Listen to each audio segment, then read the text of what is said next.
לקחתי פיסה קטנה, לשבור את הבוטר, אז אני אראה שאני אגיד את הסלט, וכתבתי שפיני שום, שמתי 4 כפות גדושות של מיונז, כף וחצי חרדל, לימון סחוט משני לימונים, מלח ופלפל דרוס לפי הטעם, ולערבב היטב היטב עד לקבלת מרקם חופי. סגרתי את הקופסה, שמתי במקרר עד להגשה. את יפה כמו מלאך.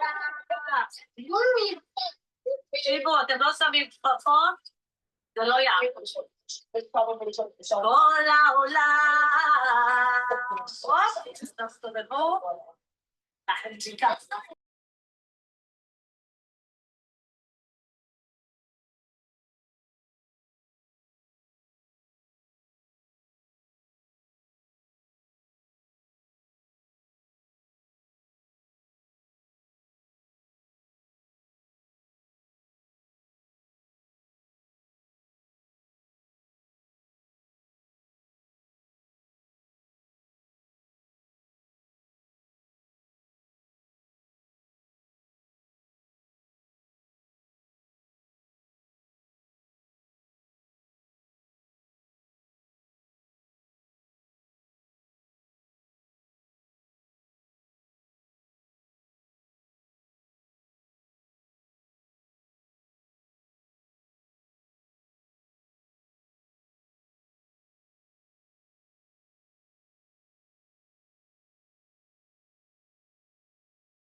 Bonsoir, je ne sais pas si vous m'écoutez, faites-moi un signe si vous entendez. C'est beau, merci. On vous entend. Bon.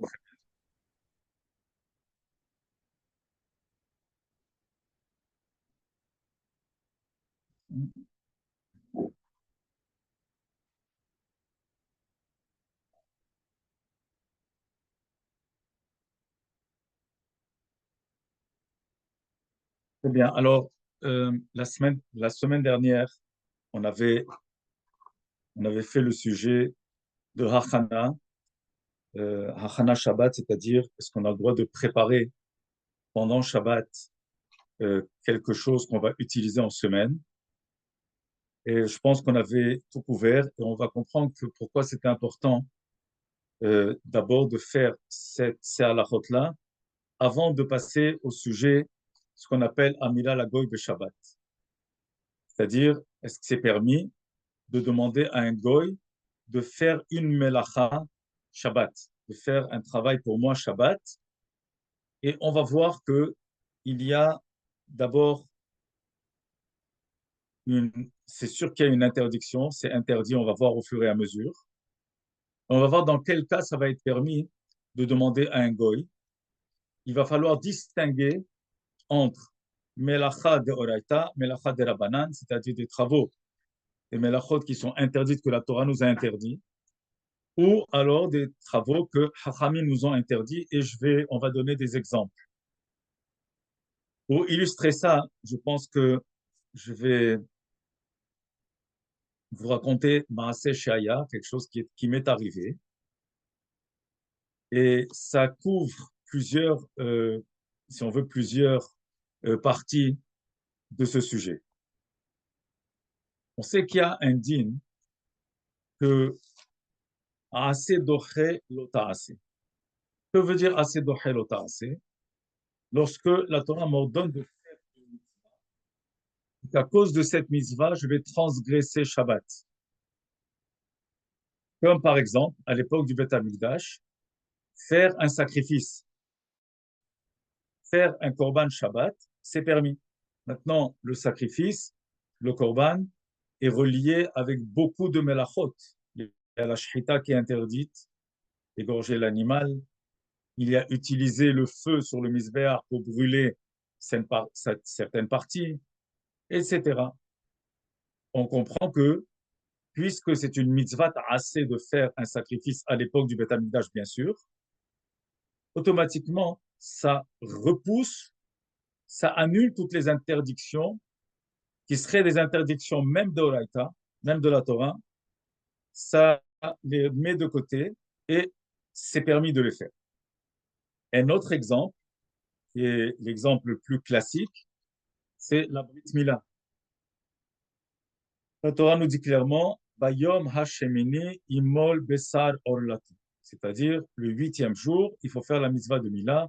On l'a vu la semaine dernière, d'ailleurs, dans la paracha de Lech Lecha, où Hachem a, pour la première fois, ordonné à Abraham de faire la mitzvah de la Mila. Donc, mitzvah Mila, c'est une mitzvah assez d'oraita. C'est un commandement de la Torah. Et donc, tout ce qui va être relié autour de la Brit Mila, ou la Brit Mila elle-même, va être permis Shabbat. C'est-à-dire, Shabbat, on n'a pas le droit, sans raison, de couper quelque chose et de faire du sang, de blesser quelqu'un, de se blesser et faire du sang. Je ne parle pas quelqu'un qui se blesse accidentellement, mais le faire exprès, c'est sûr que c'est interdit. C'est interdit de préparer des, des médicaments Shabbat. Avant, on préparait les médicaments, on prenait des herbes, on les faisait sécher, on les faisait moudre. Donc, c'est interdit pendant Shabbat, c'est clair. Donc, la Mila elle-même va être permise Shabbat. Est-ce que, à cause de la Mila, par exemple, je prends un exemple extrême, c'est sûr que le Mohel va faire ce qu'il a à faire pour la Mila pendant Shabbat, mais un cas extrême, un endroit où on n'a pas de Mohel, est-ce que pour faire la mitzvah Mila, le Mohel pourrait se déplacer, par exemple, en voiture, même à des goy, même par un goy, par un non-juif? se faire conduire pour aller faire la mitzvah de Mila. Peut-être on pourrait dire assez dohelo ta'ase. C'est une mitzvah ta'ase. Donc, ce sont la fin justifie les moyens. Donc, on doit venir, le Moël doit venir. Son seul moyen de venir, c'est de venir, par exemple, de prendre un transport ou n'importe quoi. Autrement, c'est impossible, il ne peut pas marcher des heures. Alors, est-ce qu'on ferait la Mila ou alors on dit non, il n'y a pas de Moël, il n'y a pas de Moël, on la repousse. Ou alors on prend le bébé, on va s'installer là où il y a le Moël, ou le Moël vient passer le Shabbat, mais autrement, alors c'est écrit clairement, Mila docha Shabbat, ve'en hakilim dochim Shabbat. Alors oui, tout ce qu'on a besoin de faire pour la Mila elle-même, directement avec la Mila, alors on a le droit de faire pendant Shabbat. Ve'en hakilim dochim Shabbat, par contre, on n'a pas le droit de transporter les kelim Shabbat pour les instruments de la Mila. On ne pourra pas les transporter Shabbat, bien sûr, dans un endroit, on parle d'un endroit où il n'y a pas de hérouf. L'endroit où il y a un hérouf, c'est une autre histoire. Mais un endroit où il n'y a pas de hérouf, dans ce cas-là, c'est sûr, c'est interdit. On va voir dans quelles conditions ça va être permis ou interdit. Je vais vous raconter en même temps une histoire qu'on peut dire si pourrait tzadikim, vraiment des histoires de tzadikim. On voit la main d'Hachem. Comment est-ce qu'il y a la main d'Hachem dans cela quand on fait une mitzvah et quand on a une émouna, qu'on a une foi, et également la force des tzadikim. Il y a plus de 20 ans, notre cher Vadmour Rabbi David Pinto Shalita a eu son premier petit-fils. Je vous raconte cette histoire parce que il a publié dans son livre, et il m'a demandé plusieurs fois, chaque fois que vous avez l'occasion, racontez cette histoire parce que c'est une histoire de Emouna. En même temps, il y a une leçon de halakha dans cette histoire. Donc, il m'a demandé si je peux aller faire la Brit Mila, si je peux être le Mohel. La Brit Mila a été vendredi à New York. Alors, on est partis ensemble. On a pris un vol jeudi après-midi et on devait reprendre un vol de retour vendredi. En même temps, il y a d'autres personnes qui sont parties à la Brit Mila, qui ont fait l'aller-retour en voiture et qui sont rentrées, puis c'était en plein été, donc les journées étaient très longues. Juste après la Brit Mila, sont rentrés à Montréal en voiture, ils avaient largement le temps. Donc pour éviter d'enregistrer les bagages, comprenez qu'on ne peut pas transporter à l'intérieur de l'avion des instruments de Mila, un couteau, des ciseaux, etc. Alors, notre amie, Madame Maggie Lebé, qui est venue aussi à la Brit Mila en voiture et qui devait repartir tout de suite vendredi, je lui ai confié mes affaires de la Mila. Et je lui ai dit, voilà, ramenez-les en voiture, ça va m'éviter d'enregistrer les bagages. Mais faites bien attention, j'ai une Brit Mila demain Shabbat à Yong Israël Laval, Yong Israël Chomédé. J'ai une Brit Mila Shabbat. Alors, s'il te plaît, prends les affaires et dépose-les directement à Yong Israël. Normalement, je suis plus minutieux que ça. Je m'assure juste avant Shabbat que les affaires sont sur place, etc. Et cette fois-ci, je ne sais pas pourquoi, je ne me suis pas occupé. Je me suis dit, c'est sûr, Maggie est une personne, on peut toujours faire confiance, compter sur elle, elle est très consciencieuse. C'est sûr qu'elle a déposé mes affaires vendredi à Yom Israël.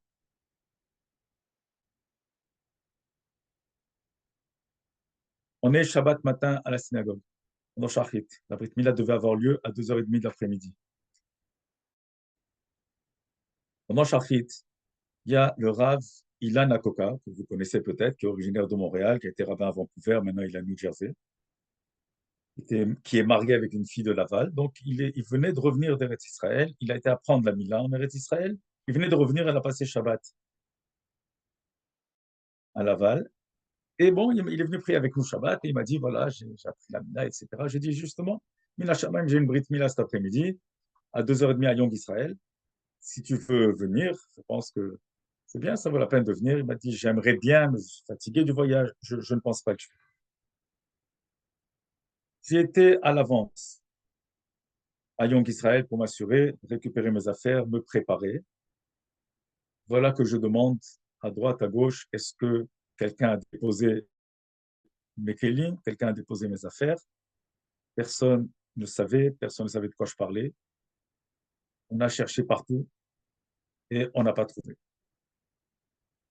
Voilà que le temps passait, les gens commençaient à arriver et j'avais pas d'autre moyen. Oui, j'ai des autres sets à la maison, mais de Young Israël à chez moi, c'est au moins une demi-heure de marche. J'aurais pu envoyer le goy les chercher, mais c'était un peu compliqué. Et là, peut-être 15 minutes avant la Brit Mila, j'ai levé les yeux à Kadosh Baruch et j'ai dit, en fin de compte, tout ça est arrivé parce que j'ai eu le srout d'aller faire la Brit Mila du premier fils de Rabbi David Pinto, d'ailleurs qu'ils ont appelé Hayim. Ce jeune Baruch Hashem s'est marié cette année et ils l'ont appelé Hayim. Et donc, tout ce que j'ai fait, c'est pour l'honneur du tzaddik. Alors, maintenant, je prie que par le srout du tzaddik, que, que je trouve une solution à ce problème. Maman, je n'ai pas fini de penser à cela. J'ai juste pensé dans ma mahashaba, dans ma pensée. Et voilà que le Ravila Nakoka arrive. Je dis, mais tu n'étais pas supposé de venir. Il m'a dit, c'est vrai, j'avais dit que je n'allais pas venir, mais là, j'ai décidé, oui, de venir. J'ai envie d'assister à la Brit. Alors, je lui ai demandé, est-ce que tu as acheté tous les instruments? Tu as été apprendre la Mila, est-ce que tu as tous les instruments? Il m'a dit, oui, je les ai avec moi chez mes beaux-parents. Alors, s'il te plaît, va tout de suite avec le goy, le goy de Young Israël, et va, donne-lui les kelim qui me les amène. Pose-lui qui me les amène pour la Mila. Et Baruch Hashem, c'est ce qui est arrivé. Il me les a amenés. J'ai pu faire la Brit Mila. Maintenant, le dilemme, où sont passées mes affaires? Alors, Mina Shamaim, Maggie avait mal compris. Elle pensait que j'avais une Brit Mila ailleurs. Elle avait déposé mes affaires ailleurs, quelque part à Koutsen. Je vous raconte cette histoire parce que dans cette histoire, d'abord, il y a Emunat Tzadikim, qui est très forte, mais il y a également une halakha intéressante. C'est que je viens de vous dire, Mila docha Shabbat, ve'en kelim dochim Shabbat. Et la Brit Mila, elle repousse les interdictions de Shabbat, mais par contre, pas les kelim. Par contre, on n'a pas le droit de transporter Shabbat les instruments de Brit Mila. La Gemara, dans Masechet Gittin, parle de ça. Dans Dafret, la Gemara explique justement que on a autorisé Amira les Goy, les Tzorer Marchire Mila. On a autorisé de demander à un Goy si on a besoin de transporter, par exemple, les affaires de Brit Mila. Dans quel cas est-ce qu'on a le droit? On a le droit, même si c'est une interdiction de la Torah. Par exemple, on est dans un quartier, dans une place où il n'y a pas de hérouv, et qu'il y a, selon tous les avis, c'est un Reshut Harabim de Oraita. Selon tous les avis, c'est un endroit où on ne peut pas transporter Shabbat parce qu'il y a plus que 600 000 personnes qui passent par là par jour. Ce n'est pas évident de trouver ça, mais on va dire que c'est ça le cas. Et également, c'est un endroit où il y a des rues qui sont ouvertes aussi grandes que Tetzain Ama, en tout cas plus grandes que Tetzain Ama qui a à peu près 7 mètres de largeur, et ouvertes. Donc, selon tous les avis, on va dire que c'est un reshoot à la bin d'Oraita. C'est interdit de transporter, c'est une interdiction de la Torah de transporter. Et pourtant, la Gemara nous dit que puisque c'est les tzorech mitzvah, puisque c'est les besoins d'une mitzvah, donc ça va être permis de demander à un goy de transporter pour nous les kelim, les instruments de la Brit Mila. Et là, il y a une mahloket arishonim. Il y a une mahloket arishonim. Est-ce que c'est Amira la Goy pour une melacha de la banane ou Amira la Goy, une melacha de Oraita. Est-ce qu'on a le droit de demander à un Goy de nous faire un travail qui est un sourd de Hachamim, ou est-ce qu'on a le droit de demander à un Goy de faire une melacha pour nous, mais qui est un sourd de Oraita?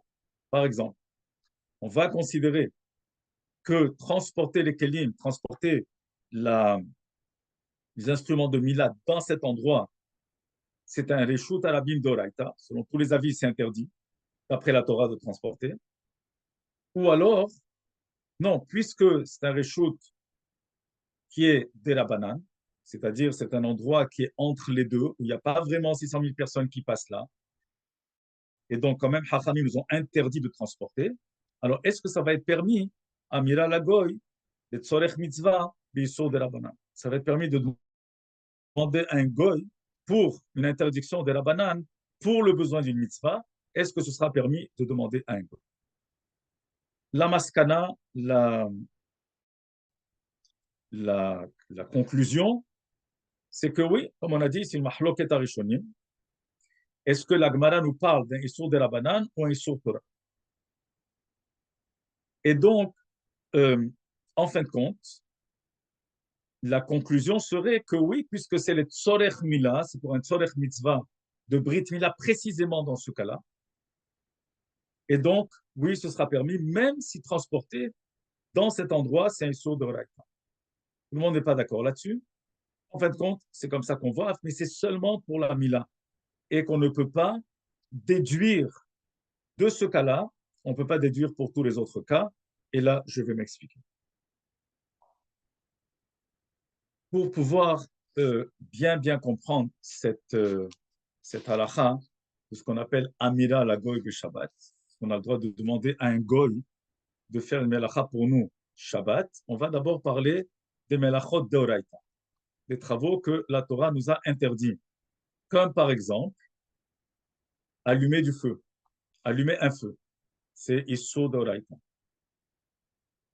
Faire cuire quelque chose, même si le feu était déjà allumé, le fait de poser la marmite sur un feu, même s'il a été déjà allumé avant, et que ça cuit pendant Shabbat, c'est Bishul be Shabbat, c'est Issur d'Oraita.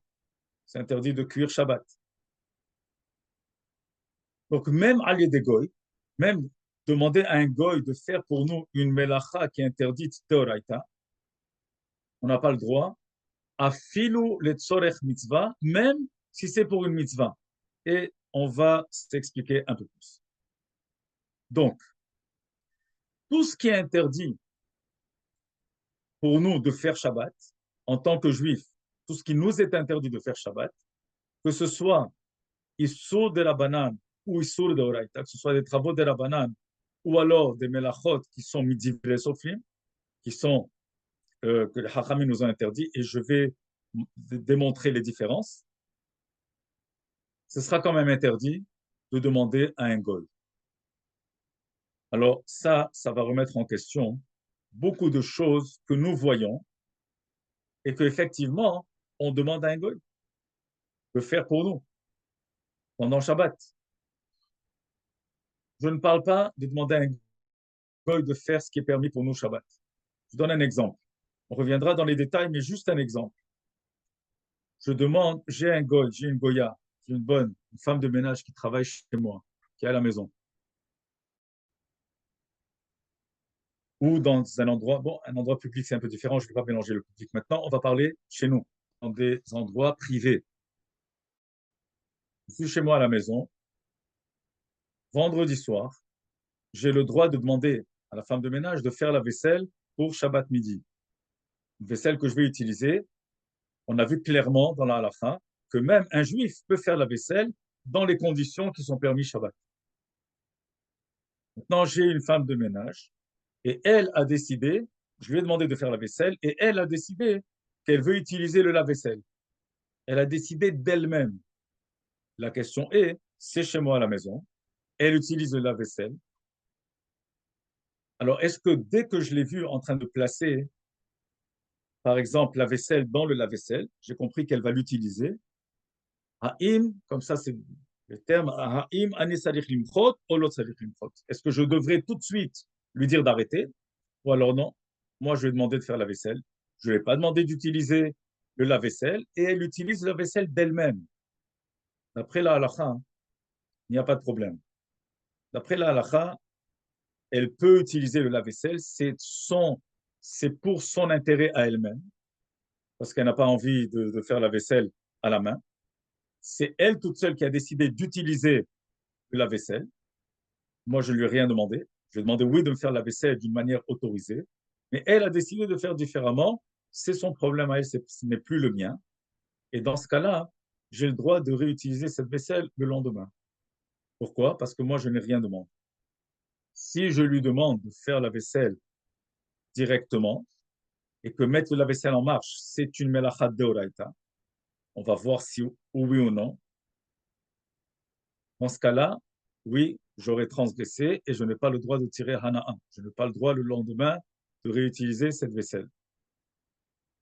Pourquoi? Parce que je lui ai demandé de faire une melachat deoraita pour moi, dans mon intérêt à moi. Et bien sûr, cette interdiction de demander à un goy de me faire une melacha, un travail interdit de la Torah, que je lui ai demandé de me le faire pendant Shabbat ou que je lui ai demandé de la faire avant Shabbat, mais que la melacha va se faire Shabbat, il n'y a pas de différence. Je ne peux pas demander à un goy de me faire une melacha pour moi, qui est une melacha qui est deoraita. D'accord? Je n'ai pas le droit de demander à un goy, même avant Shabbat, tant que c'est une melacha deoraita. Maintenant, pour vous donner une idée, qu'est-ce qu'on appelle melacha deoraita, melacha de Rabbanan? Qu'est-ce que des exemples de melachot qui sont deoraita, des melachot qui sont de Rabbanan? Alors, je voudrais juste dire que ce n'est pas parce que c'est une melacha de Rabbanan qu'il faut la prendre à la légère. Et qu'il faut dire, ah, ben c'est seulement les rabbins qui ont interdit, et donc c'est pas si grave, c'est pas la fin du monde. Ce n'est que les rabbins qui ont interdit, et c'est pas une melacha tellement importante. C'est sûr qu'il faut faire très attention à ça, et de ne pas prendre à la légère même les melachot qui sont interdites de la banane. La seule différence qu'on fera et qu'on va expliquer, c'est que oui, il va y avoir une différence par rapport à Mira la Goy, à demander à un Goy si c'est une melacha de la banane ou si c'est une melacha de Oraita. Et dépendamment des situations. Dépendamment des situations. Alors on va voir, on va commencer et expliquer des exemples de melacha de Oraita ou melacha de la banane. De la même manière que je n'ai pas le droit de demander, je n'ai pas le droit non plus de faire un remez, c'est-à-dire de faire une allusion par allusion, si à travers mon message, il y a en même temps un ton d'ordre. Si à travers mon message, il n'y a pas un ton d'ordre au goy, même si c'est par allusion, alors s'il y a un ton comme si je leur donne, mais par message, par allusion, c'est interdit. Si c'est juste en racontant, on va voir, sans donner l'ordre et le goy comprend de lui-même, dans ce cas-là, on verra dans quel cas ça va être permis. Alors, je vais expliquer qu'est-ce qu'aujourd'hui on pourrait différencier entre melacha de la banane et melacha d'oreille. Et je répète encore, on ne peut pas le prendre à la légère et dire, bon, c'est seulement de la banane, c'est pas si grave, c'est pas si important, c'est aussi grave. Et d'ailleurs, je pense que j'ai expliqué ça déjà dans des shiurim précédents, mais je vais le rappeler, que Chachamim disent, Hamurim divrei sofrim et divrei Torah. Ça veut dire que les paroles, les interdictions des Chachamim sont aussi graves, sinon plus, que les interdictions de la Torah. Pourquoi? On a un passou dans Parashat Shoftim. Il nous dit, Lotasur min adavar shegidu lecha yamin usmol. C'est une Gemara dans Masechet Berachot et ailleurs aussi. Le verset nous dit, tu ne pourras pas dévier ni à droite ni à gauche de ce que Chachamim vont te dire. De là, la Torah a donné l'autorité aux Chachamim de nous interdire des choses que la Torah n'a pas interdites. Mais une fois que Hachamim ont interdit, dans ce cas-là, ça devient, lorsqu'on transgresse, on a transgressé deux choses. On a transgressé l'interdiction des Hachamim, qui est de la banane. On a transgressé l'interdiction de la Torah qui nous dit de ne pas dévier. Si je dévie, automatiquement, j'ai transgressé, j'ai fait Issur Torah. Je donne un exemple. La Torah n'a jamais mentionné que entre le lait et la viande, il faut attendre 6 heures. Entre la viande et le lait, on doit attendre 6 heures. La Torah nous a dit, l'otevachel, gedi bachalev imot, ne pas cuire l'agneau dans le lait de sa mère. La Torah interdit de cuire. Une fois qu'ils sont cuits, je ne peux pas les consommer. Une fois qu'ils sont cuits, je ne peux pas en tirer profit. Mais la Torah n'a jamais mentionné d'attendre 6 heures entre la viande et le lait. Hachamim sont venus, c'est dans la Gemara dans Hulin, dans Perek Gidanaché, Perek Kolabassa. Là-bas, la Gemara nous dit d'où viennent les 6 heures. Il y a une raison pourquoi. Maintenant, on ne donne pas un cours de cache-route, mais juste expliquer. D'où viennent les 6 heures, d'où Hachamim se sont basés pour 6 heures. Vous nous imposez 6 heures entre les deux. D'une manière ou d'une autre, on doit respecter les 6 heures. Je ne parle pas dans des cas particuliers, faire chez la drave. Mais en général, on se doit de respecter les 6 heures. Maintenant, si je ne respecte pas les 6 heures, j'ai transgressé deux choses. J'ai transgressé Issur de la banane, une interdiction des Hachamim, et j'ai transgressé en plus un Issur de la Torah qui nous dit de ne pas dévier de ce que les Hachamim nous ont institué. Donc j'ai transgressé deux choses. J'ai transgressé et de la banane et de l'oreille.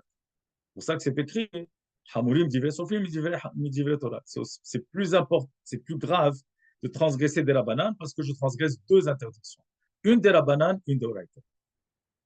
Donc, la raison pour laquelle je précise bien ce que je vais dire maintenant, ce n'est pas pour qu'on prenne à la légère, parce qu'on dira, bon, ça c'est seulement une interdiction de la banane, c'est moins grave. Il faut les prendre aussi sérieusement, aussi méticuleusement que les interdictions d'Oraïta. Il y aura des différences par rapport à Mira Lagoy. Il y aura des différences par rapport à demander un go. Une halakha, par exemple, aujourd'hui, il y a une grosse différence dans le système d'électricité. Alors, certains appareils qui fonctionnent, ou alors lorsqu'on a un chauffe-eau, ou on a certains appareils, ou des lampes, des ampoules de lumière, quand on parle d'électricité, des ampoules régulières comme on avait avant, où on voit dans les ampoules, celles qui sont transparentes, on voit vraiment comme des étincelles. Quand on allume, on voit que ça fait vraiment comme des petites étincelles qui rougissent et qui allument. Ces ampoules-là, c'est Issur d'Oraïta complètement. C'est une interdiction de la Torah d'allumer. Maintenant, allumer Beshinouï, c'est Issur de la banane. Qu'est-ce qu'on appelle Beshinouï? Par exemple, faire une melacha directe, j'allume directement, c'est Issur d'Oraïta. Il y a une différence aujourd'hui, si on a des ingénieurs en électricité, ils pourront nous expliquer aussi. Il y a une différence aujourd'hui entre les différentes lumières que nous avons. Par exemple, le LED, la majorité des poskim, les Haronim considèrent que le LED, c'est Issur de la banane. Allumer une lumière LED, c'est Issur de la banane, c'est pas Issur de l'Oraïta. Je ne peux pas rentrer maintenant trop dans ça, mais effectivement, il y aura une différence. Maintenant, lorsque je fais une melacha béchinouille, qu'est-ce qu'on appelle melacha béchinouille? Je fais un travail, une melacha que la Torah m'a interdit, mais je ne le fais pas de la manière régulière. Je fais indirectement avec tirha. Par exemple, j'allume la lumière avec le coude. Normalement, c'est avec la main pour allumer, mais j'ai fait avec le coude. Ça s'appelle chinouille. Automatiquement, le issur deviendra un issur de la banane et plus un issur de oraïta. Il y a donc, on va voir que pour issur de oraïta, Amira Lagoy, c'est seulement les tzorer gadol. Hefset gadol ve tzorer gadol. Amira Lagoy, ça va être permis. Demander à un goy, ça va être permis si c'est le tzorer rabim, par exemple, ou tzorer gadol, et je vais m'expliquer. Lorsque on a besoin, alors, et bien sûr, il va y avoir une différence. Si, par exemple, on doit faire la melacha, ce qui est interdit de faire, on doit faire, par exemple, pour un malade. Alors, en vérité, je pense que pour ça, il faudrait un chiour qui sera consacré que à cela. Les différents degrés. Il y a ce qu'on appelle pikuach nefesh, lorsqu'il y a une vie à sauver, ou une vie en danger. Chole sheshbo sakana, un malade en danger. Il y a chole she'en bo sakana, quelqu'un qui est malade, mais sa vie n'est pas en danger. Et il y a mitzta'ed harbe, il n'est pas en danger, il n'est pas chole she'en bo sakana, mais il souffre. Il a des grands maux de tête, ou alors il a de la fièvre, il n'est pas en danger, mais il a de la fièvre ou il a quelque chose qui le dérange. Ça s'appelle mitzta'ed. On va voir qu'il y aura une grande différence. C'est clair que chole she'eshbo sakana, un malade qui est en danger, mutar le halel Shabbat alav. C'est permis de transgresser Shabbat à filou al yedei Israël, même un juif. Je me rappelle un cas extrême. On avait nous quelqu'un qui était très malade, très malade. Il était vraiment mesoukan, cholé mesoukan. Il était en danger. Sa vie était vraiment en danger.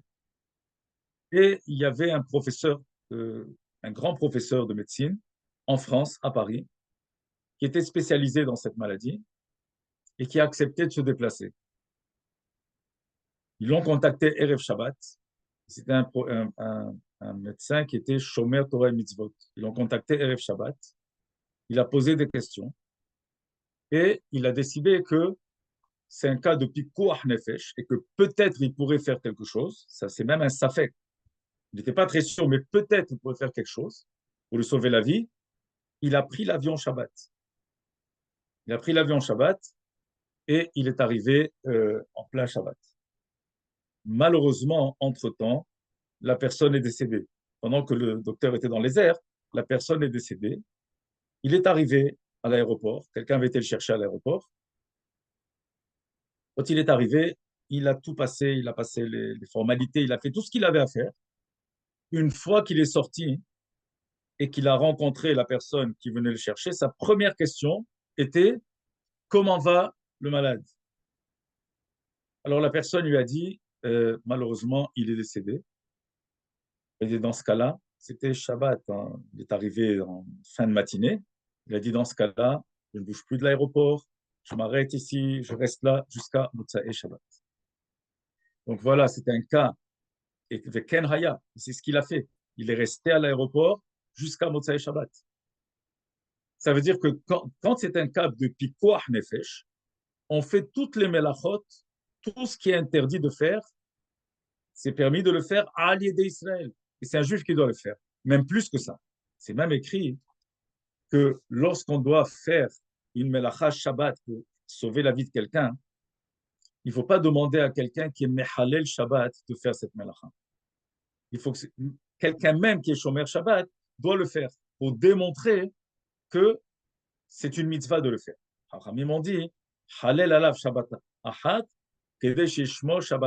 ça vaut la peine de transgresser un Shabbat pour que cette personne puisse vivre et lui sauver la vie, qu'elle puisse faire des autres Shabbatot. Ah, peut-être que la personne à qui je vais sauver la vie n'est pas Shomer Shabbat. Peut-être je vais lui sauver la vie, il fera Teshuvah, il deviendra Shomer Shabbat. Donc ça vaut la peine de sauver une vie. Et dans ce cas-là, toutes les melachot sont permises. Après ça, on a ce qu'on appelle Cholé She'en Bo Sakana. Un malade qui est malade, mais sa vie n'est pas vraiment en danger, alors ce sera permis à l'aider Israël de faire toutes les melachot de Rabbanan.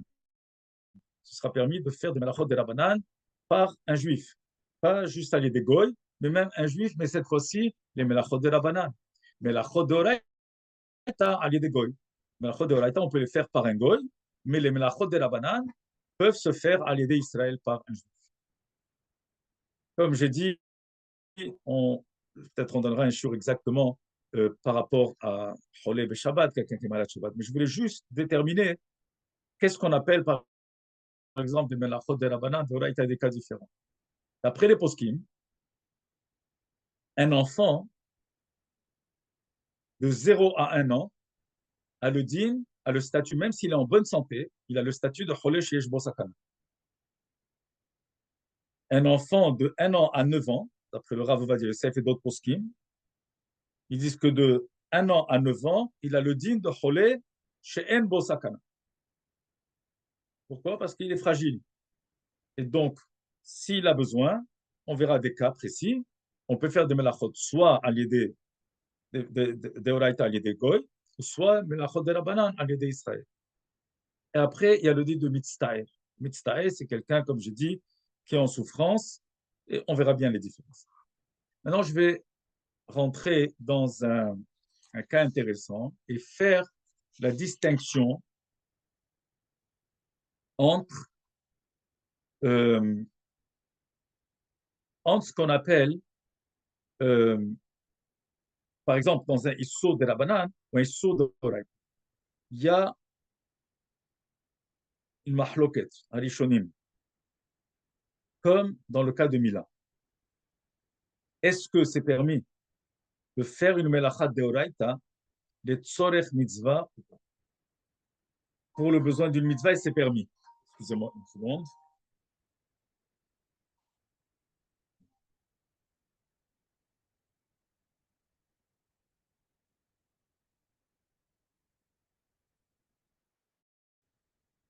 Donc, est-ce que ça va être permis, les tzorech mitzvah, les tzorech rabim?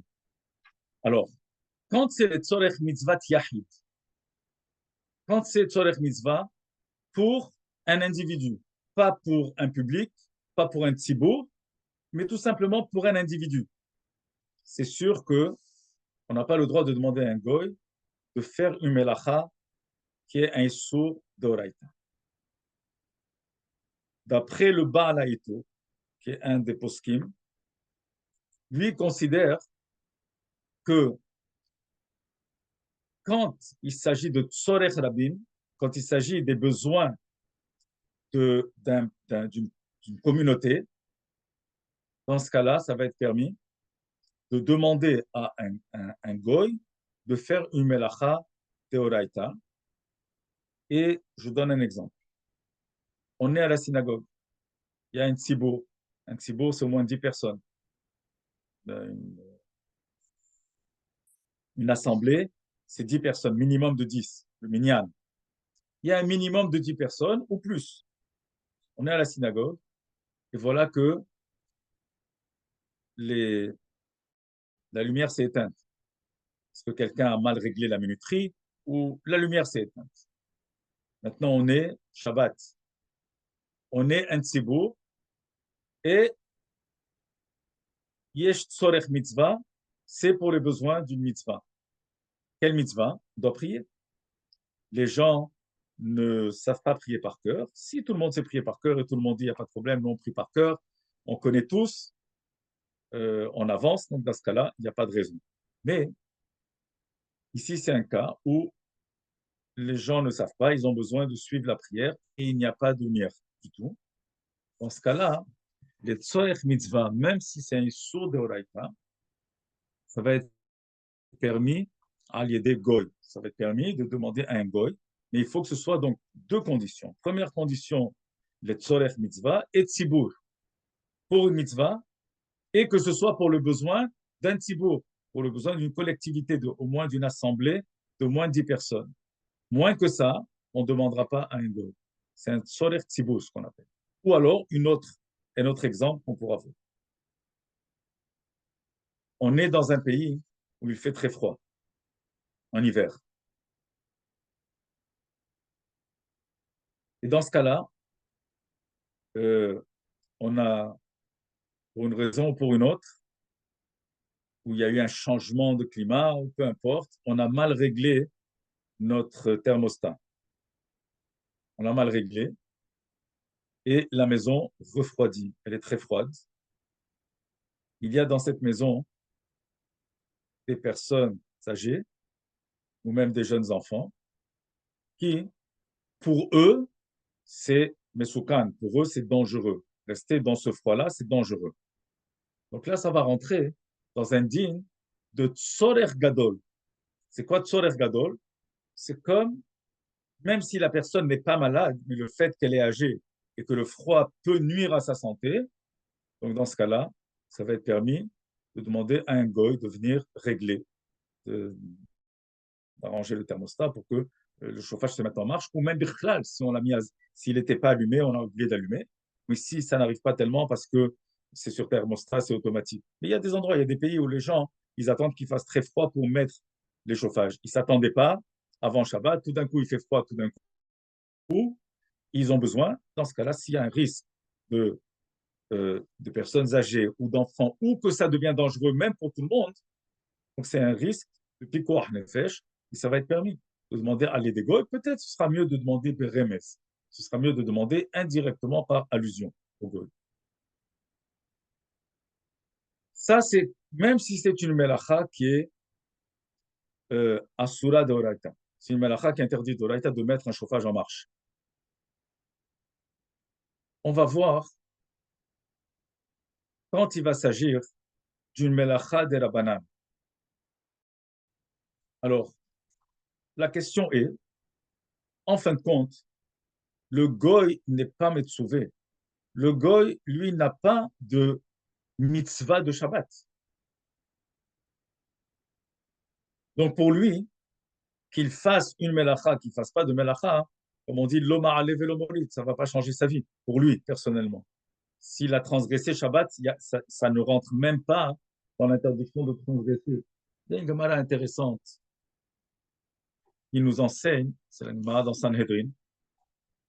C'est très intéressant, Gemara, je vais vous la dire. C'est Sanhedrin dans Nunchet. Là-bas, c'est écrit Amar Resh Lakish. Nochri Shabbat Hayav Mita.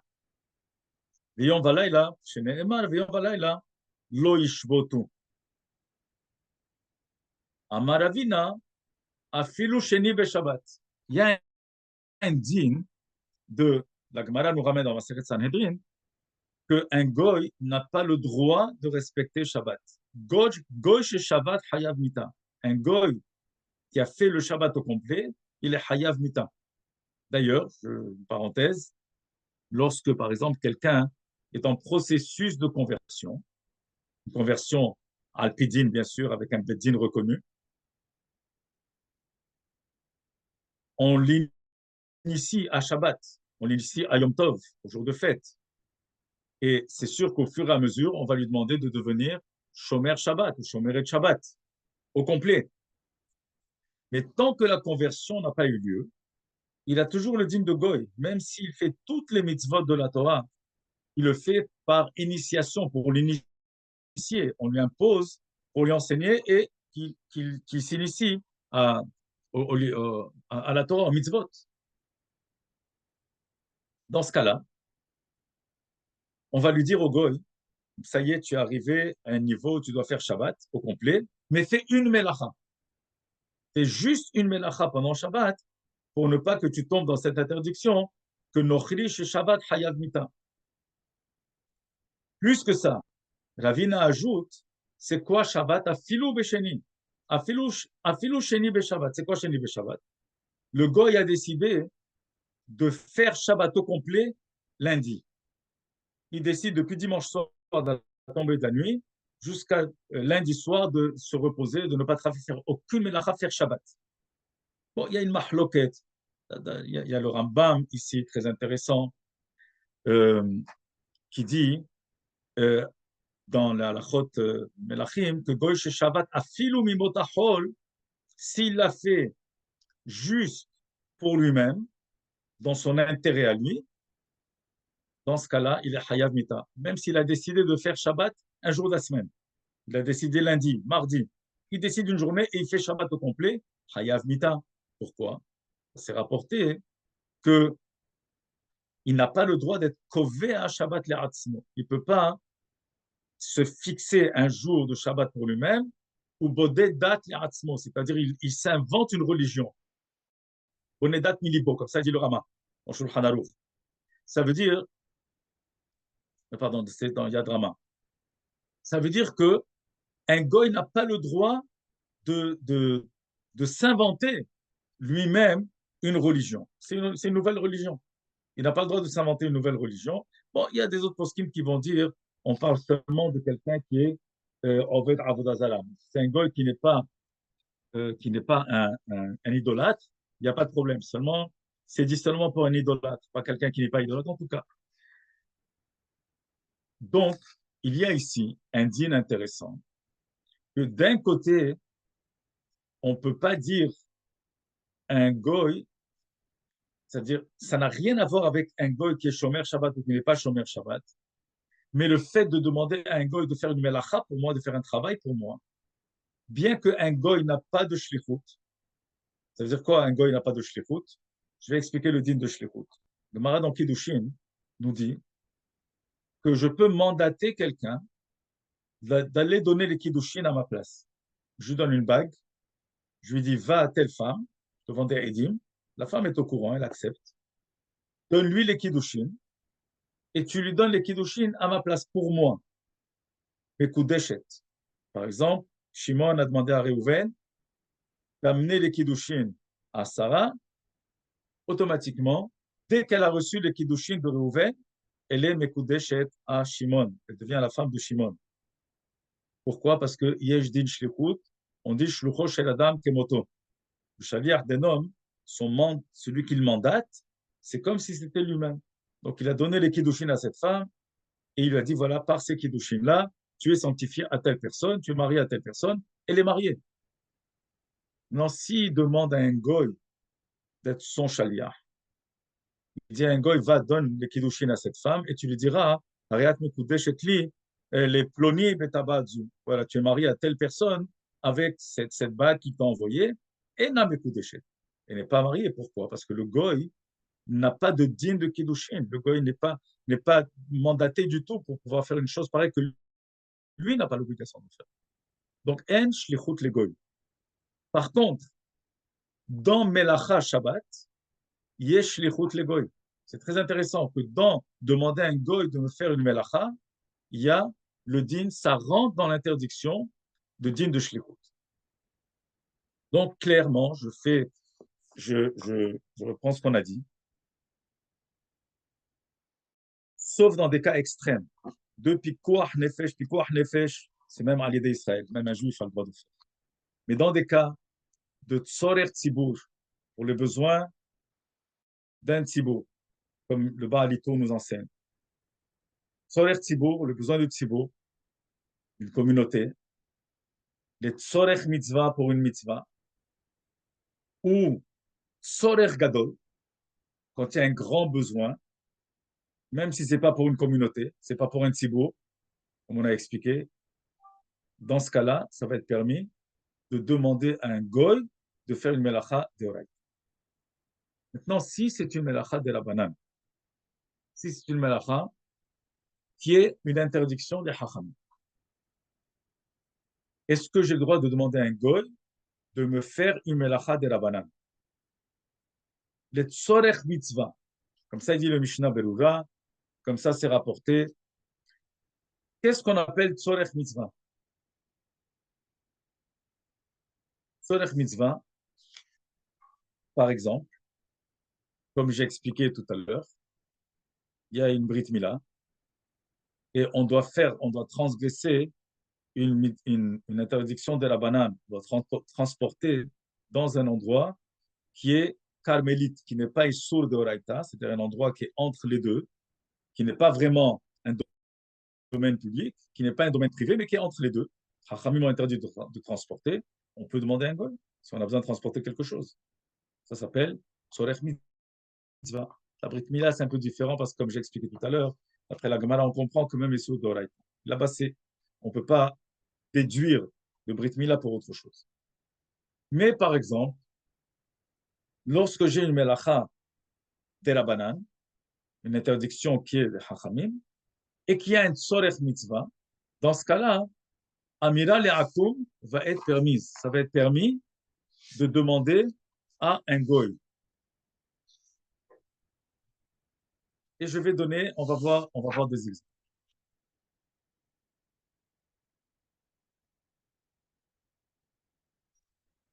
C'est quelque chose pour que ce soit clair. Bien.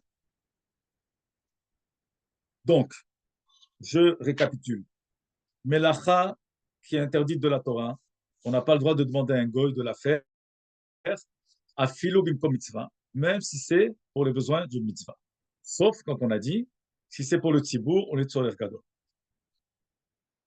Par contre, melacha qui n'est pas d'oraita, qui est assur de la banane, ce serait permis, et je ramène les paroles, yesh lehakel lomar lehakuv she'aseh bimkom mitzvah, on pourrait demander à un goy de le faire pour moi le tzorer mitzvah, si c'est pour les besoins d'une mitzvah.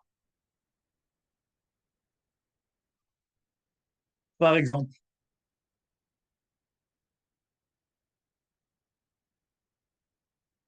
on a le din de Ben Hashemashot. Il y a une Mishnah qu'on lit tous les vendredis soirs, Bame Madlikin ou Bame En Madlikin.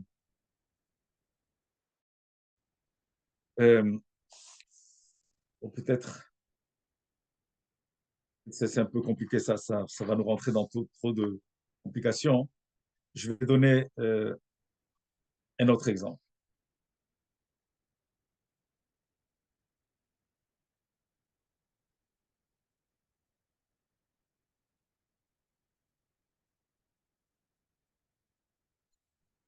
Par exemple, ou alors, c'est clair que si c'est une melacha, qui est une melacha qui est permise à faire pour nous le tzorech mitzvah, et que le goy va aller la faire, mais lui va utiliser un sourd d'oreta. Je vais donner un autre exemple intéressant. Il y a un hérouve. On a un hérouve dans le quartier, dans la ville. Le hérouve, c'est cassé Shabbat. Le fil, c'est cassé Shabbat. C'est permis pour un juif d'aller réparer le hérouve. Bien sûr, comment il va le réparer? Le fil a été coupé. Il peut raccorder le fil, faire un nœud. Il pourra faire un nœud qui est permis de faire. Il y a des nœuds qui sont interdits d'Oraïta. Un double nœud, etc. Il va faire d'une manière permise. Là, il demande à un goy, au lieu de le faire lui-même, il demande à un goy. Il dit au goy, s'il te plaît, va me le réparer. Et le goy décide de réparer. Je ne vais pas demander comment le réparer. Le goy décide de faire une melacha d'oraïta. Il décide lui-même de faire un double nœud qui est interdit minator. Dans ce cas-là, ce n'est pas notre problème. C'était comme le cas où j'ai demandé à la Goya de me faire, la femme de ménage, de faire ma vaisselle, et elle a décidé de faire la vaisselle avec une melacha d'oraïta. C'est son problème. C'est elle qui a décidé comme ça. Ce n'est pas moi qui lui ai demandé de faire comme ça. C'est elle qui a décidé. On va prendre un exemple. Qu'est-ce qu'on appelle par exemple le tzorech mitzvah, et qui est une melacha qui serait par exemple, même, bon ça on a déjà expliqué. On va expliquer un principe, et Bezrat Hashem, on va laisser ça pour la semaine prochaine de développer un peu plus. Le principe de demander à un goy, est-ce que c'est permis de demander à un goy de nous faire une melacha de la banane, et de quelle manière et pourquoi ce serait permis? Pourquoi ce serait permis de lui demander de faire une melacha? Alors, il y a un din, ce qu'on appelle, il y a un principe qui s'appelle shvut des shvut. Je vais expliquer. Pourquoi est-ce que Hachamim ont interdit Amira la Goy? La vérité, c'est Hachamim qui ont interdit de demander à un Goy. Pourquoi? Parce qu'il y a un pasouk, il y a un verset duquel on se base. C'est un pasouk dans Parashat Bo, dans lequel c'est écrit que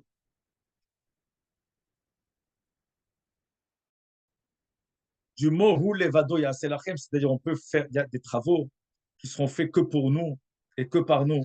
Bon, il y a une dracha, est-ce que ça inclut également un goy ou ça n'inclut pas un goy? En tout cas, la conclusion est, ou alors il y a un autre passage, la conclusion est que demander à un goy de faire une melacha pour nous, c'est Hachamim qui l'ont interdit. Pourquoi ils ont interdit? Parce qu'en vérité, le goy, comme j'ai expliqué tout à l'heure, lui, il n'a pas la mitzvah de faire Shabbat. S'il fait une melacha, il le fait, comme on dit, lui, c'est l'oma levé l'omorit. Après, on verra si j'ai le droit d'engager quelqu'un, si j'ai le droit de payer quelqu'un pour faire une melacha pour moi. Ça, c'est un autre chapitre.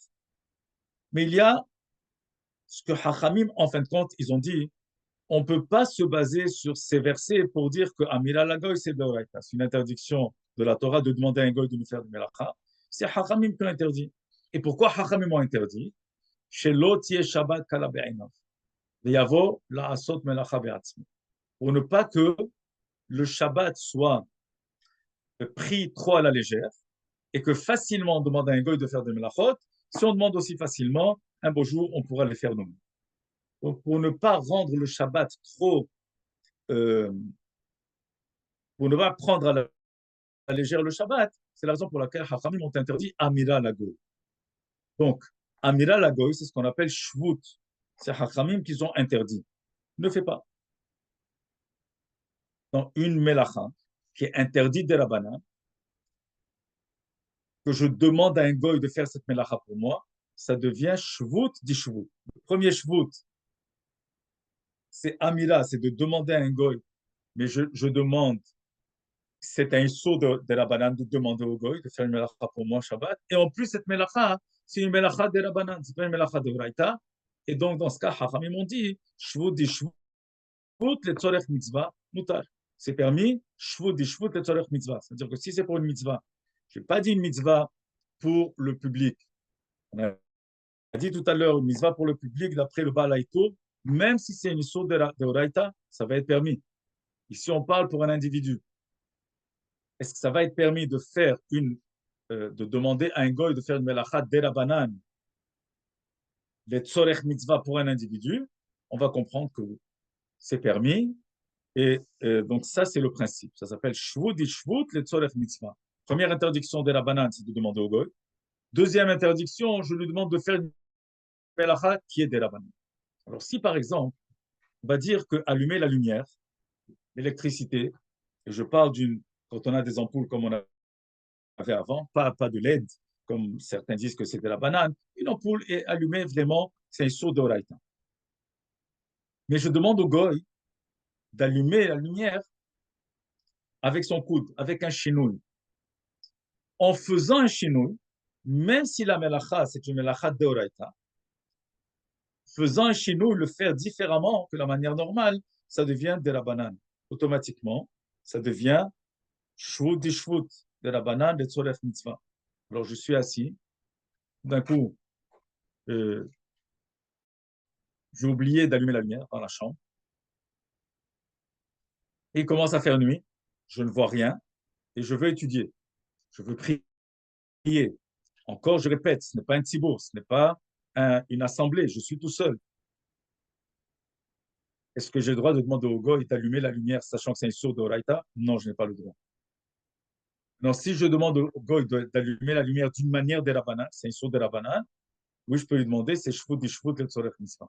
Parce que j'ai besoin d'étudier, j'ai besoin de prier ou autre chose.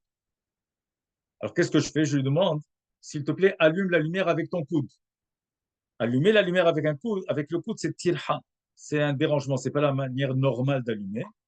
Ça devient, allumé de cette manière-là, ça devient issur de la banane. Automatiquement, ça va être issur de la banane, c'est un shvut, shvut. Amira, c'est un shvut. Dire un goy, c'est shvut. Deuxième chose, c'est d'une manière de la banane. Dans ce cas-là, ça va être permis. Il est tzorech mitzvah pour le besoin d'une mitzvah.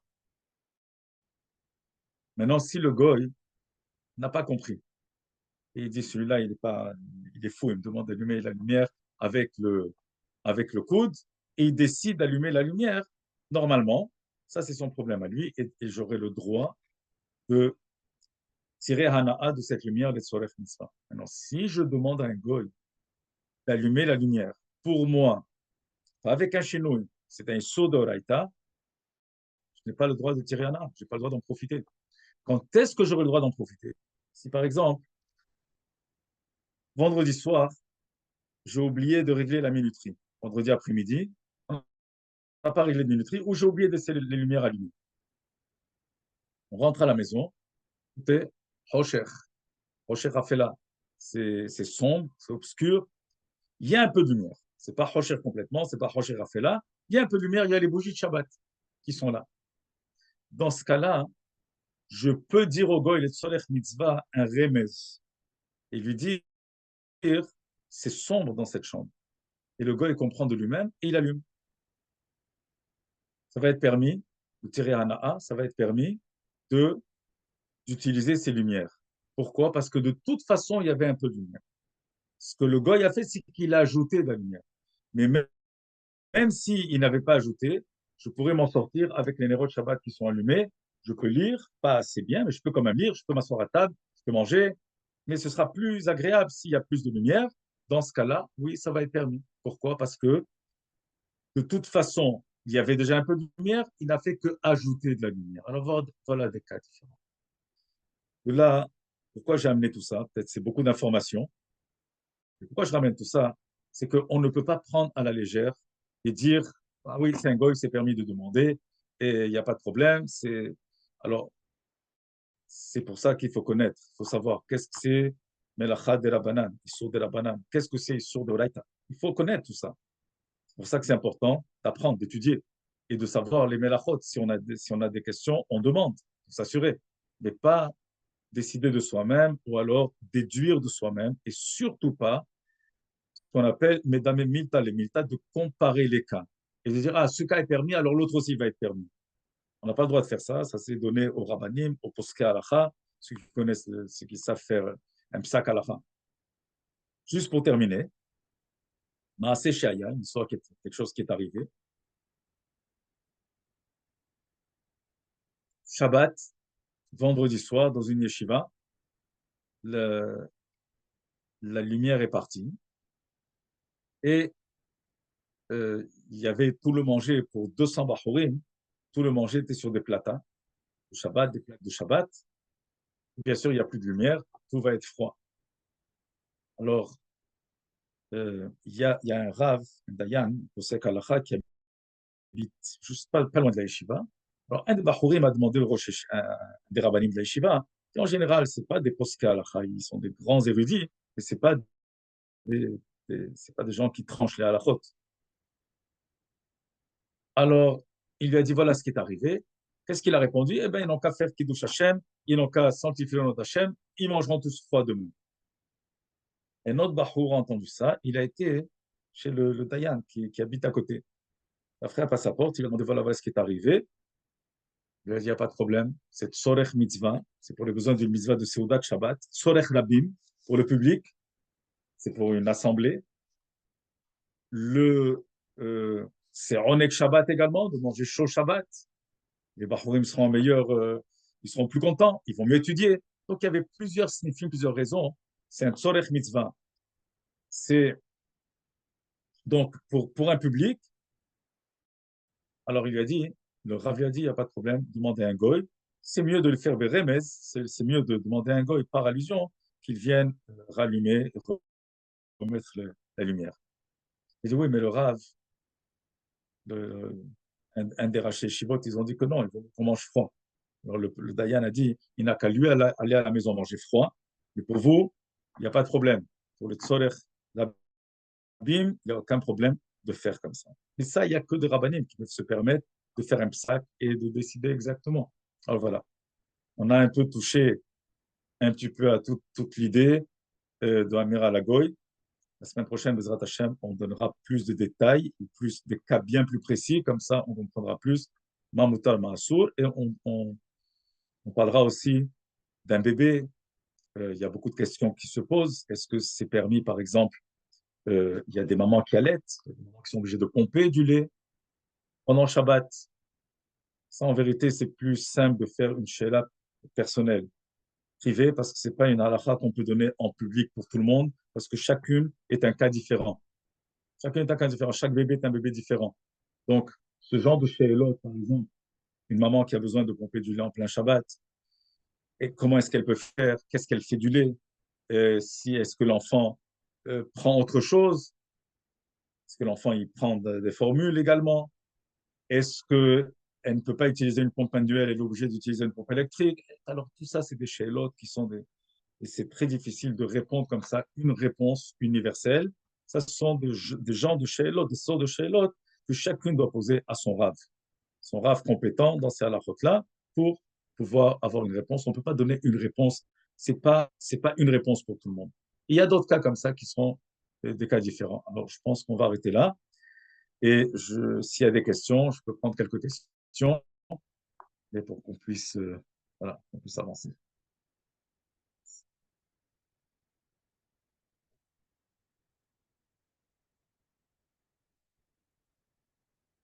Ok, ça a l'air que...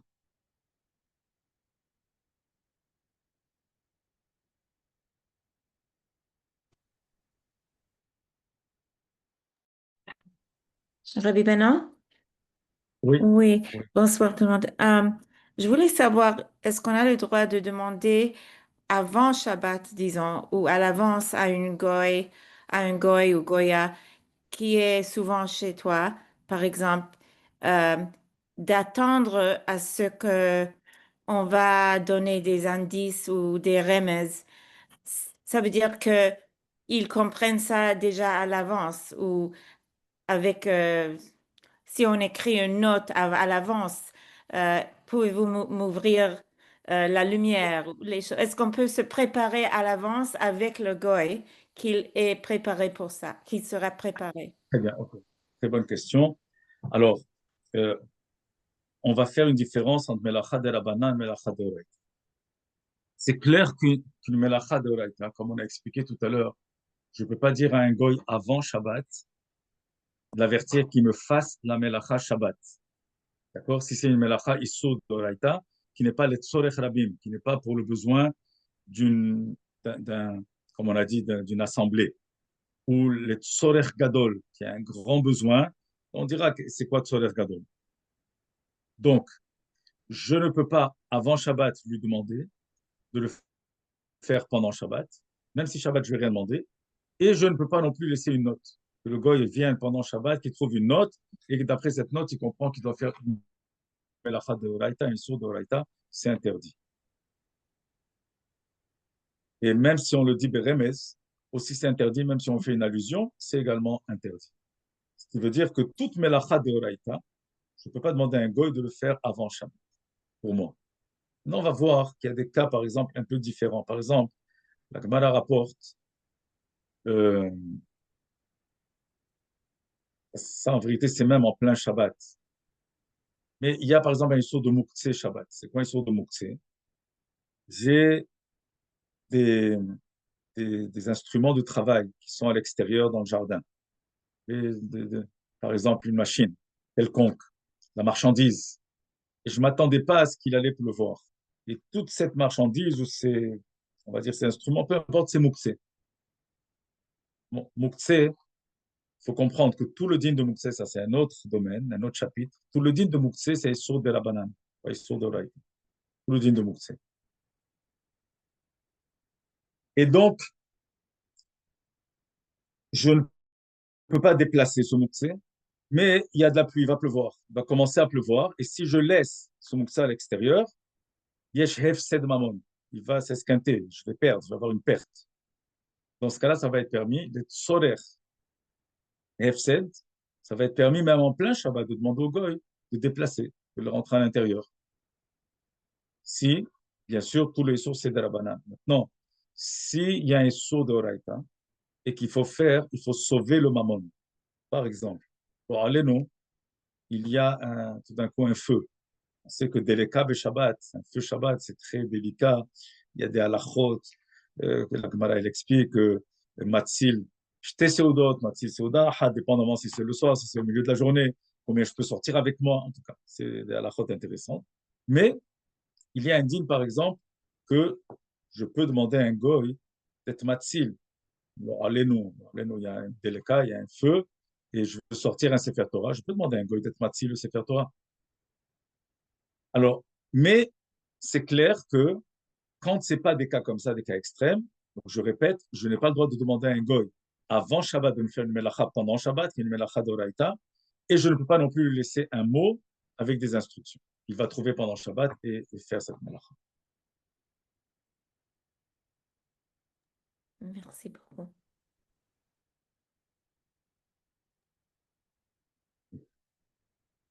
Est-ce qu'il y a encore d'autres questions? Oui, Rabban Banon, bonsoir. Bonsoir. Nicolette Abbas, comment allez-vous? Prochaine. Merci beaucoup pour ce shiur. Je voulais vous demander, comme vous avez dit tout à l'heure, pour le chauffage, pour ne pas que quelqu'un âgé ou très jeune souffre pendant Shabbat, on peut demander à un goy de l'allumer. Est-ce que c'est la même chose quand il fait trop chaud et que tout le monde a trop chaud avec quand le chauffage est trop haut? Est-ce qu'on peut demander aussi de le baisser? Et aussi quand la clim n'est pas allumée ou un enfant l'a arrêté par erreur, un petit enfant l'a touché le bouton et tout le monde souffre de la chaleur pendant Shabbat, est-ce que c'est la même chose? Ok, très bien. Alors, c'est très bien. C'est une question qui a deux volets de la question, mais qui en vérité se rejoint. Alors, je répète encore. Je vais faire une différence entre Issur de Raïta et Issur de la banane, interdiction des Hachamim et interdiction de la Torah. Éteindre, je parle maintenant, s'il fait trop chaud, est-ce que je peux demander à un goy de baisser? Il y a un din que baisser le feu, il y a ce qu'on appelle Mishum Hamim. Quelqu'un qui éteint un feu, on est en train de fabriquer, on parle bien sûr du feu qui était à la base, avant on faisait du feu avec du charbon. Donc quand j'éteins un feu, j'ai créé du charbon. C'est-à-dire j'ai fait des phamim, j'ai créé des brindilles. Éteindre le feu, s'il n'y a pas de phamim, s'il n'y a pas de risque de créer du charbon, de créer des choses pareilles, des brindilles, dans ce cas-là, l'interdiction d'éteindre un feu, c'est une interdiction de la banane, pas de oraïta. Donc, baisser un chauffage, baisser le chauffage, c'est une interdiction de la banane, pas de oraïta. Donc, quand il fait trop chaud, parce qu'on souffle, il fait trop chaud, on a laissé le chauffage trop fort, on peut demander à un goy de baisser le chauffage, ça va être sorer, pour qu'on se sente à l'aise, et c'est indigne de mitztael. Quelqu'un qui est mitztael, c'est-à-dire quelqu'un qui souffre beaucoup parce que c'est trop chaud, on souffre, on ne tient plus. On ne peut pas dire aux gens, bon, vous avez trop chaud, sortez prendre de l'air à l'extérieur, les gens ne peuvent pas sortir, ils doivent rester à la maison. Dans ce cas-là, oui, ça va être permis de demander à un goy, et encore, c'est un chevaux du chevaux, parce que baisser, c'est de la banane, et Amira, c'est aussi de la banane, demander au goy, c'est de la banane, et c'est le din de mitztael, on souffre. Ça, c'est par rapport lorsqu'il fait trop chaud. On doit, en hiver, on veut baisser un peu le chauffage. Non, le contraire. Il fait très chaud, on a oublié d'allumer la climatisation, ou elle était allumée, un enfant est venu l'éteindre par une interference. Alors, il faut comprendre que la climatisation, de la manière comment est-ce que les climatiseurs fonctionnent aujourd'hui, allumer un climatiseur, c'est un sourd de la banane, c'est pas un sourd de rectangle. Bien que c'est relié avec l'électricité, mais la fonction, de la manière comment est-ce qu'on allume, c'est pas vraiment créer du feu direct, c'est indirect. Donc, dans ce cas-là, oui, on pourra demander à un goy d'allumer pour nous la climatisation. Maintenant, si il fait très chaud et qu'on va dire, on va pas rentrer, peut-être que ce climatiseur qu'on a, peut-être c'est un sourd de Raïta, mais on est mitztael, on est en train de souffrir. S'il fait tellement chaud, même s'il n'y a pas vraiment des personnes âgées, ou s'il y a des personnes âgées, et c'est dangereux pour ces personnes-là, ou des enfants, dans ce cas-là, même si on va dire qu'allumer le climatiseur, c'est un sourd de Raïta, on a déjà expliqué que pour le solaire, Pour quelqu'un qui est mitztaer, d'après le Baal Haïtour, quelqu'un qui risque de souffrir, d'après le Baal Haïtour, ça va être permis de demander à un goy, même si la melacha, elle est d'Oraïta, ce serait mieux de lui demander Beremes. C'est mieux de lui demander par allusion. S'il ne comprend pas, alors lui demander direct. Merci beaucoup, Rabbi Manon. C'est excellent. Merci.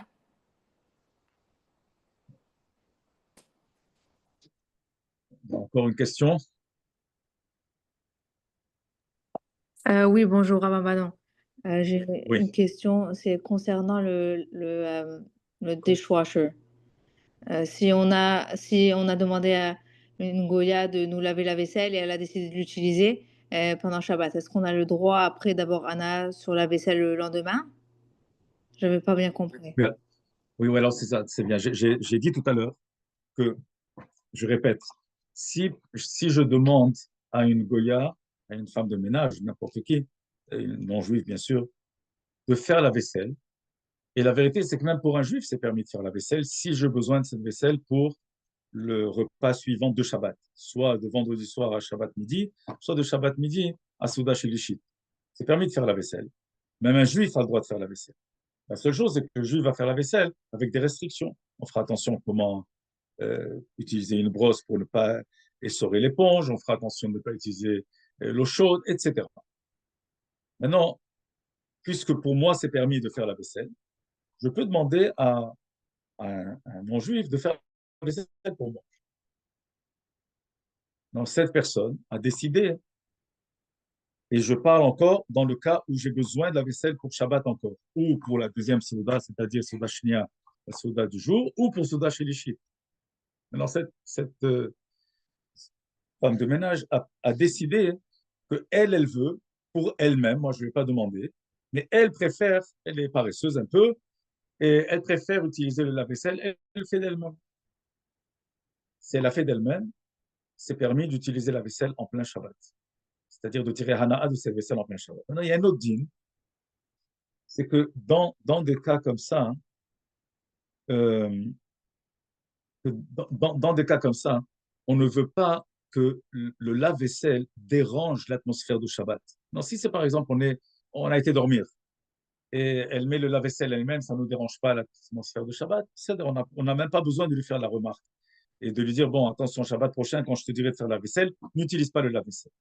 Mais si le lave-vaisselle dérange, parce qu'il fait du bruit, on n'a pas envie en plein Shabbat d'entendre un lave-vaisselle comme ça en marche, donc ça dérange l'atmosphère de Shabbat. Dans ce cas-là, oui, je peux lui dire après Shabbat, ou même en plein Shabbat, je lui dirais, écoute, s'il te plaît, la prochaine fois, n'utilise pas le lave-vaisselle. C'est pour une autre raison. C'est pas parce que c'est interdit pour elle, mais c'est tout simplement, ça dérange l'atmosphère de Shabbat à la maison. Mais définitivement, ça va être permis de tirer Hana. Merci beaucoup. Avec plaisir. Rabbi Banon? Oui. Oui, bonsoir. Merci beaucoup pour ce Bonsoir. soir. C'est Madame Benizri.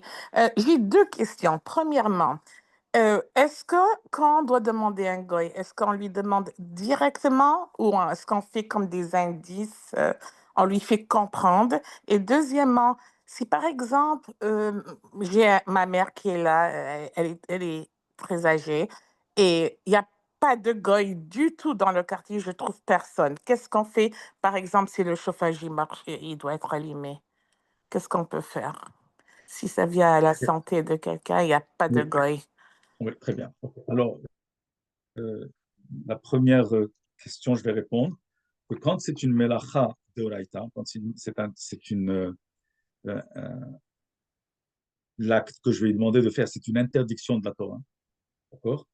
Et que je demande à un goy de le faire, des tzorer cholé, quelqu'un qui est malade, même s'il n'est pas malade en danger, mais il est malade, ou une personne très âgée qui est déjà dans un état précaire, donc on considère cette personne comme une personne malade en danger. Alors, c'est mieux de demander au goy de le faire bérémez. C'est mieux de demander au goy de le faire, c'est-à-dire de lui dire par allusion. S'il ne comprend pas, alors dans ce cas-là, on lui demandera directement. Ah, OK. Maintenant, s'il n'y a pas de goy du tout et que la situation est dangereuse, soit je dois mettre en marche le chauffage, ou je dois mettre en marche la climatisation, par exemple. Mhm. Parce que les deux cas, c'est dangereux. L'un ou l'autre, c'est dangereux. S'il fait trop chaud, la personne très âgée, ça peut l'affecter gravement. Ou s'il fait trop froid, aussi. Ça peut affecter gravement la personne. Si vraiment, je suis mal pris, alors je peux le faire à l'aider chez nous. Je peux le faire d'une manière indirecte. Par exemple, j'allume avec le coude, c'est-à-dire Ok. différemment de la manière normale. C'est ce qu'on appelle avec un chien. Mais il faut vraiment qu'il n'y ait personne, Parfait. pas un Merci. goy à ma Ouais. disposition. Mhm. Parfait. Merci beaucoup, Robert. Merci, Rabbi. Vous avez parlé d'une bonne. Quand il n'y a pas Amira, elle le fait d'elle-même. Est-ce qu'il y a un problème? Alors, très bien. Alors, il y a un dîme que goy ose le tzorech Israël. Ça veut dire que quand un goy fait une melacha, mais fait la melacha que pour nous.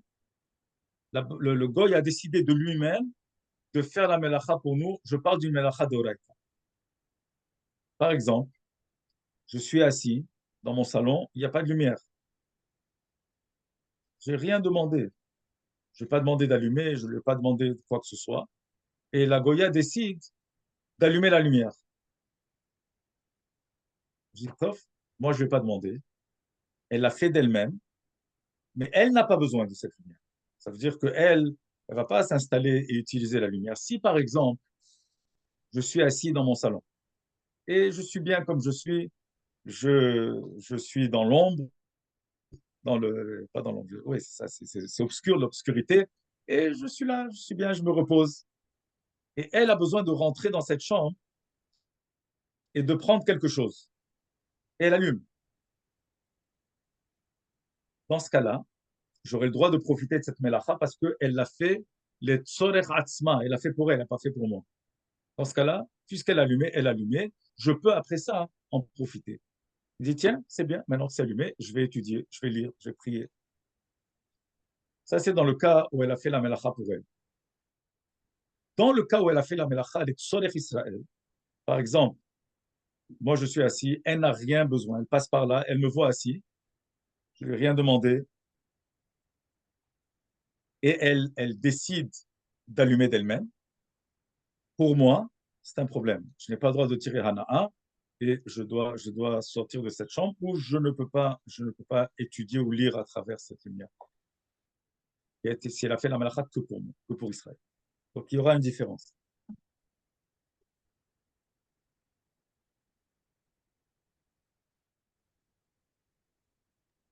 Quand on parle de, Il y a des cas, comment? quand on parle de choses où il n'y a pas vraiment de hana direct, elle a décidé de passer l'aspirateur de la chambre.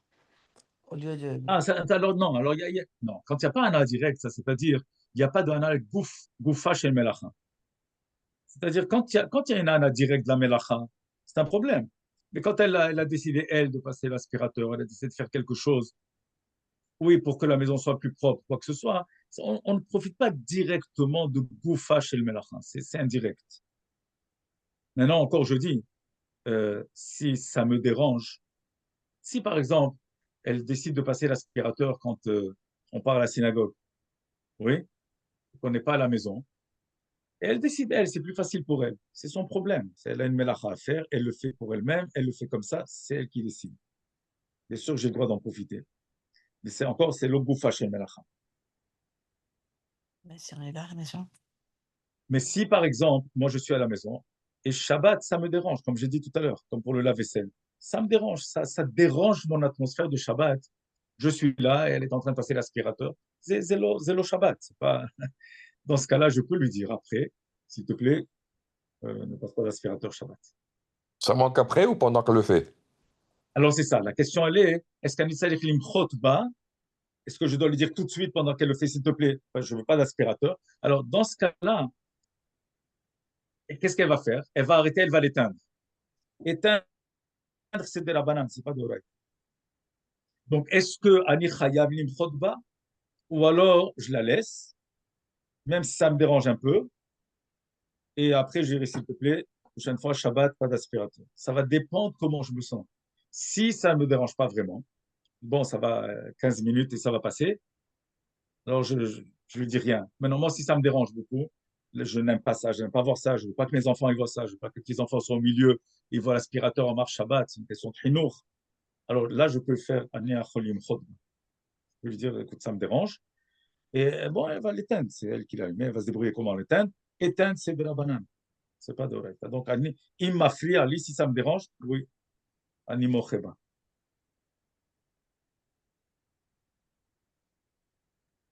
Merci. Très bien, il y a encore une question?